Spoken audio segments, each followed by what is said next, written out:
ساتوی پسرو وینو دا د شهیدانو کور دا د باتورانو کور دا د باتورانو کور دا د باتورانو کور دا د باتورانو کور ساتوی پسرو وینو دا د شهیدانو کور دا د باتورانو کور دا د باتورانو.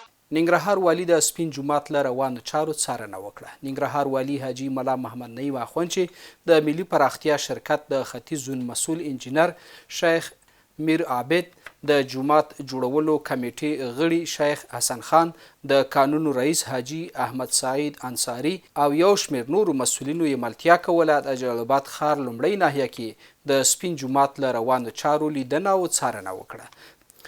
جلالاباد ښار کې یو تن 4939 زیکاب ګولیو سره ونیول شو. د جلالاباد ښار د 9 امنیتي حوزې شرطې د کشفي هڅو په پایله کې یو تن سره په یو اراده موټر کې 4939 زیکاب ګولۍ نیولې دي.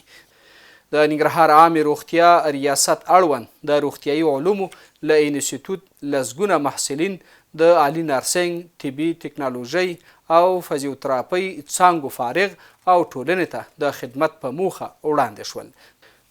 د ننګرهار بټيکوټ ولسوالۍ کې د پاکو اوبو یوه شبکه ګټې اخیستنې ته وسپارل شوه. د ننګرهار کلیو پراختیا او بیارغونې ریاست تر چتر لاندې د یونیسف په څه باندې 15 میلیون افغانیو مالي لګښت د بټيکوټ ولسوالۍ لوړتۍ سیمه کې د پاکو اوبو یوه شبکه جوړ او ګټې اخیستنې ته وسپارل شوه.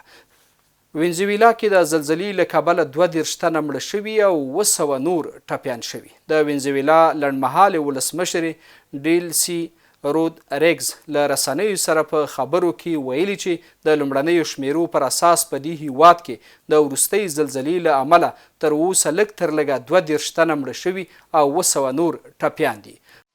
ساتوی پسرو وینو دا د شهیدانو کور دا د باتورانو کور دا د باتورانو کور دا د باتورانو کور دا د باتورانو کور ساتوی پسرو وینو دا د شهیدانو کور دا د باتورانو کور دا د باتورانو